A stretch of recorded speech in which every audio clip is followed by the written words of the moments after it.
തോറ്റാല് തോറ്റെന്ന് അംഗീകരിക്കുക. ജയിച്ചോനെ MP an പറ്റുള്ളൂ, ജയിച്ചോനെ MLA an പറ്റുള്ളൂ. പിന്നെ വെറുതെ ഇതൊക്കെ പറയേണ്ട കാര്യം.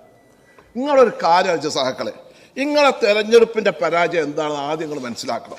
ഞാൻ മനസ്സിലാക്കി നിങ്ങളുടെ സാമ്പത്തിക നയങ്ങളിലുള്ള പരാജയം, അച്ചടക്കമില്ലായ്മ, ധൂർത്ത്, വളരെ മോശമായ പോലീസ് നയങ്ങൾ, മാധ്യമ വേട്ട, സഹകരണ ബാങ്കുകളിൽ ഉൾപ്പെടുന്ന അഴിമതികൾ, പെൻഷൻ മുടങ്ങിയതടക്കം പാവപ്പെട്ടവരെ അവഗണിച്ചുള്ള നീക്കങ്ങൾ, SFIയുടെ അക്രമാസക്ത രാഷ്ട്രീയം, സിദ്ധാർത്ഥന്റെ കൊലപാതകം, വിമർശനങ്ങളോടുള്ള അശ്രദ്ധ, മത സാമുദായിക സംഘടനകളെ അതിരുവിട്ട് പ്രീണിപ്പിക്കുന്നുള്ള ശ്രമങ്ങൾ, ഇതൊക്കെയാണ് തോൽക്കുക. അങ്ങനെ പാർട്ടി സ്റ്റേറ്റ് കമ്മിറ്റി 5 ദിവസം കൂടുമ്പോൾ PK ബഷീർ പറഞ്ഞ ഈ പോയിന്റ് എടുത്തിട്ട് ലിൻഡോ ജോസഫും അതേപോലെ സുമോദും അതേപോലെ തന്നെ ഒക്കെ ഒന്ന് പറയണം, രാജഗോപാലൊക്കെ ഒന്ന് പറയണം. ഇതാണ് പഠിക്കേണ്ടത്. വെറുതെ പറഞ്ഞിട്ട് വോട്ടിന്റെ കണക്ക്. ഞാൻ ചോദിക്കട്ടെ, 75 കൊല്ലം ഭരിച്ച കോൺഗ്രസ് അവരങ്ങനെ ഒന്നായിട്ട് പോയി തോറ്റുപോയി, 50 സീറ്റ് പോയി, 100 സീറ്റിൽ കോൺഗ്രസ് തിരിച്ചു വന്നു. 100 സീറ്റിൽ കോൺഗ്രസ് തിരിച്ചു. ഇങ്ങളെ പറഞ്ഞു ഇടതുണ്ടെങ്കിലേ ഇന്ത്യ ഉള്ളൂ. സാറിന്റെ നാട്ടിലെ 2-3 സഖാക്കൾ പറഞ്ഞു, ബഷീറാക്ക ഞങ്ങൾ ഇന്ത്യ ഒക്കെ ഒന്ന് കറങ്ങാൻ പോവുകയാണ്. എന്ത് ചോദിച്ചു, ഞങ്ങളുണ്ടെങ്കിലേ ഇന്ത്യ ഉണ്ടാവുള്ളൂ, പോയി കാണട്ടെയായിരുന്നു. മടങ്ങി വന്നപ്പോ തെരഞ്ഞെടുപ്പ് പോയപ്പോ ഇവര് സഖാക്കൾക്ക് ബോധ്യായി കോൺഗ്രസ് ഉണ്ടെങ്കിലേ ഇന്ത്യ ഉണ്ടാവുള്ളൂ. എടുത്ത് ഇവർ നന്നായിട്ട് ടൂർ പോകട്ടെ, കോൺഗ്രസ് ഉണ്ടെങ്കിലേ ഇന്ത്യ ഉണ്ടാവുള്ളൂ, നിങ്ങളുടെ എവിടെ ഉണ്ടാകാനാ? ഞാൻ ചോദിക്കട്ടെ, നിങ്ങളിങ്ങനെ കോൺഗ്രസിനെ പറയണ്ടല്ലോ, നിങ്ങളെ തറവാട് ഇതല്ലേനോ ബംഗാള്, നിങ്ങളെ തറവാടല്ലേനോ ത്രിപുര? തോറ്റിട്ട് 15 കൊല്ലമായിട്ട് 1 സീറ്റ് അസംബ്ലിക്ക്, 1 സീറ്റ് ലോക്സഭയ്ക്കുള്ള. എന്താ നിങ്ങൾ CPM വരെ മനസ്സിലാക്കി? ആ CPIന്റെ ബുദ്ധി കേൾക്കില്ലല്ലോ. കിണ്ട മുട്ടല്ലേ പിണറായിക്ക്, ഇങ്ങനെ കിണ്ട മുട്ടല്ലേ? എന്തെങ്കിലും പറയണോ? മുഖസ്തുതി അല്ലാതെ നിങ്ങളുടെ പാർട്ടിക്ക് എന്തെങ്കിലും ഉണ്ടോ? നവകേരള സദസ് പാർട്ടി വിലയിരുത്തി, സംതൃപ്തി, ജനങ്ങളുമായി സംവാദം, അതാണ് ഇങ്ങൊക്കെ ഒറ്റ സീറ്റ്. അതാ മന്ത്രി രാധാകൃഷ്ണന്റെ കുറച്ചൊരു വ്യക്തിപ്രഭാവം കൂടിയാണ് 20,000 വോട്ട് ചെയ്യിച്ചില്ല, ബാക്കിയൊക്കെ പോയില്ലേ? അതാണ് നവകേരള സദസ്. അത് ശരിയാണ്. ആ ബസ് ഞങ്ങളൊക്കെ അധികാരത്തിൽ വന്ന ഒന്ന് വെക്കും. എന്തിനാണോ? ഇടതുപക്ഷത്തിന്റെ അന്തകനായ ഈ ബസ് ഞങ്ങൾ മ്യൂസിയത്തിൽ വെക്കും. അല്ല എന്താ പറയാം, നിങ്ങളത് ആലോചിച്ച് നോക്കി. പിന്നെ എനിക്ക് ചോദിക്കട്ടെ CPMമാരോട്, നാളെ നമ്മളെ കൊടിനെ പറ്റി പറഞ്ഞു ആര്? എൻ്റെ യുവ സുഹൃത്ത്, നമ്മളെ കൊടിനെ പറ്റി ഞാൻ ചോദിക്കട്ടെ. എൻ്റെ പ്രിയപ്പെട്ട സുഹൃത്ത് ഷാഫി വടകരയിൽ മത്സരിക്കുമ്പോൾ ഇങ്ങളെ സൈബറുകൾ മുസ്ലിം ലീഗിന്റെ കൊടി വെച്ചിട്ട് ആ ഒരു ഫ്ലെക്സ് ഉണ്ടാക്കിയിട്ട് ഷാഫിന്റെ ഫോട്ടോ ഉണ്ടാക്കിയിട്ട് അതിന് വിചാരിച്ചു ഇയാൾ പാകിസ്ഥാനിലാണ് വന്നതെന്ന് ചോദിച്ച് നാടല്ലാത്ത ഉളുപ്പില്ലാത്ത ഉളുപ്പില്ലാത്ത മലയാളത്തിൽ ഉളുപ്പിലൊന്നും ഇല്ല സർ. ഉളുപ്പറ മലയാളത്തിൽ ഉണ്ടാക്കി വെച്ച ഭാഷയല്ലേ ഞാൻ ഉണ്ടാക്കിയത്? ഞാൻ ചോദിക്കട്ടെ, ഇങ്ങളെന്തിനാ ഞങ്ങളെ പാർട്ടിയിൽ നിന്ന് ആരെങ്കിലും പോകുമ്പോ ഇങ്ങളെന്തിനാ ഈ ബോധ്യമാരെ പിറ്റി പോട്? ഇങ്ങളൊരു പാർട്ടിയല്ലേ? ഏതെങ്കിലും ബോധ്യന്മാര് അന്റെ മുസ്ലിയാർമാര് ആരെങ്കിലും പോയപ്പോ ഓരെ പോയിക്കാട് എന്തിനാ ഈ തൊക്കണ്? നിങ്ങൾ CPM എന്നൊരു പാർട്ടിയല്ലേ? ഒരു അന്തസ് വേണ്ടേ? ഏറ്റവും ഭൂരിപക്ഷം ഹിന്ദു സമുദായത്തിൽപ്പെട്ട ആളുകളുടെ ഒരു പാർട്ടിയല്ലേ? ഇല്ല മോദിയന്മാരെ പോയി തക്ക. പിണറായി വിജയൻ മുഖ്യമന്ത്രി പോയിട്ട് എന്താ ചെയ്യുന്നത്? പൗരത്വത്തിന്റെ പോയി മൂപ്പിന് പള്ളിക്കല കത്തി പറ്റിയ അവിടെ പോയിക്കാണ്ട് എല്ലായിടത്തും പോയി പ്രസംഗിച്ചിട്ട് മുസ്ലിം സമുദായത്തിന്റെ ആൾക്കാരുടെ അടുത്ത് പോയിട്ട് പൗരത്വം നടപ്പിലാക്കില്ല. എന്തേ അത് കേന്ദ്രം നടപ്പാക്കണ്ടേ? നിങ്ങൾക്ക് എന്താ കഴിയാ? വെറുതെ ഞാനിങ്ങനെ പള്ളിക്കല കത്തീബുമാർ മാതിരിക്കുന്ന സമുദായത്തിന്റെ വക്താക്കളായി പ്രസംഗിക്കുക. ഒരൊറ്റ വോട്ടിട്ടോ പൊന്നാരി നിങ്ങളത് കൊണ്ടേ നിർത്തിയാലോ? എന്താ ഉണ്ടായത്? എന്നിട്ടോ നിങ്ങൾ കണ്ണൂർക്കാരൊന്ന് മനസ്സിലാക്കണം. കണ്ണൂർ ജില്ലാ CPMന്റെ സെക്രട്ടറി ബഹുമാനായ MP ജയരാജൻ നമ്മുടെ സുഹൃത്താണ്.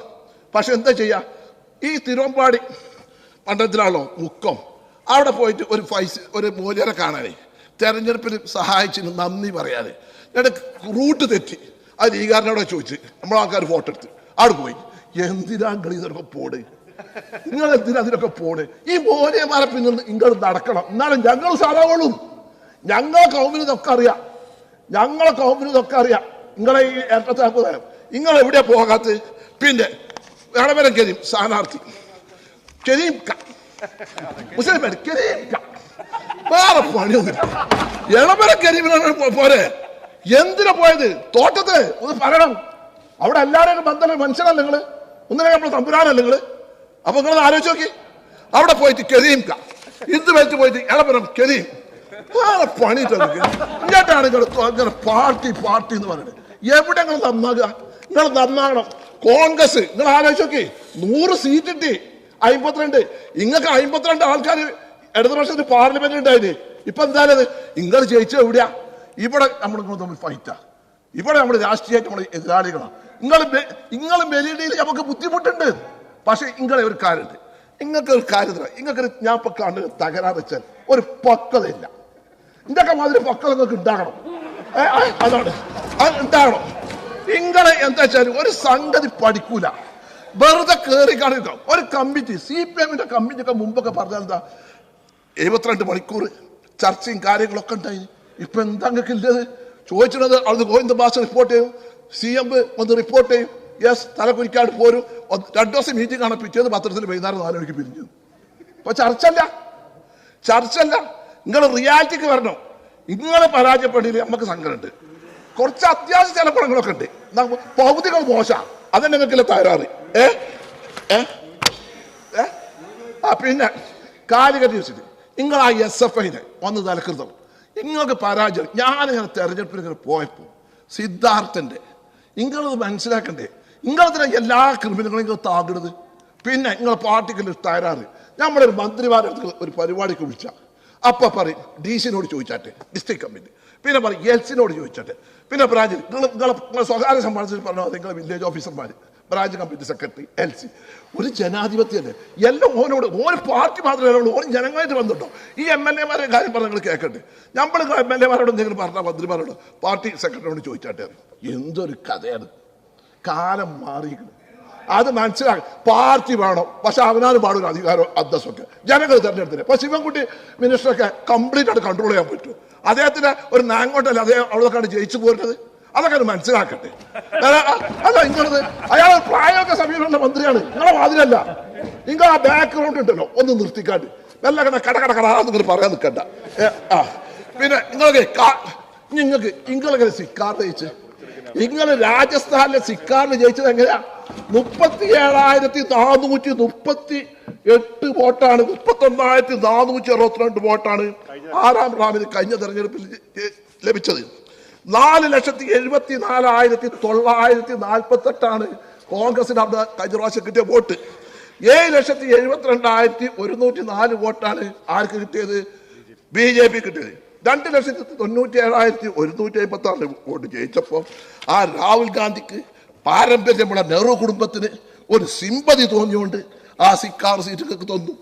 അതുകൊണ്ട് 74 MP വോട്ട് ജയിച്ച് അയാൾ രാഹുൽ ഗാന്ധി വോട്ട് അയാൾക്ക് ഓടിച്ചു പോകുന്നു ഉണ്ടാവില്ല. നമ്മൾ തന്നെ 7 പ്രാവശ്യം തോറ്റ മനുഷ്യരല്ലേ, ഒരു സീറ്റ് എടുത്ത് ജയിപ്പിച്ചെന്ന് വിചാരിച്ചു. നിങ്ങളെ മനസ്സിലാക്കണ്ടേ. പിന്നെ രാഹുൽ ഗാന്ധി ഏതൊക്കെ നിങ്ങൾ വെക്കാൻ പറ്റും? നിങ്ങൾ ഞങ്ങളെ കൊടിയെ പറ്റി പറഞ്ഞേ, നിങ്ങളെ കൊടി എവിടെ ഇല്ലേ? ഞങ്ങളെ പച്ച പതാക ഒരു തെരഞ്ഞെടുപ്പിൽ ഞങ്ങൾക്ക് എന്തുണ്ടായത്? ഇവിടെ പറഞ്ഞിട്ടാ ഞങ്ങൾ അടി മുന്തിയ ചെറുക്കള CPI-ക്കാർ എത്ര പ്രാവശ്യങ്ങൾ അടിച്ചിട്ടുണ്ട്?